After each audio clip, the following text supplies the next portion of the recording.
Hello everybody. If you have a Kohler overflowing bathtub and you can't figure out why the jets won't run, make sure that the water level sensors, there are two of them, one on each side inside the tub, just over the jet. This looks like a screw head with no slot in it. There's one here and then there's one on this side.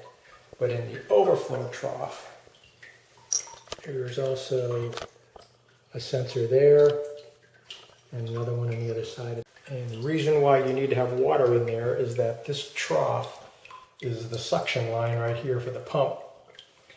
And if there's no water in the trough, then the pump's going to get starved and it's not going to be able to run. So the sensors are determining that there's enough water in this total bathtub for the system to run properly. So make sure you actually overflow the tub, but you got to have enough water to cover those two sensors in the overflow trough. That's my tip for you today. If you found this helpful, please give me a like, thumbs up, and subscribe to my channel.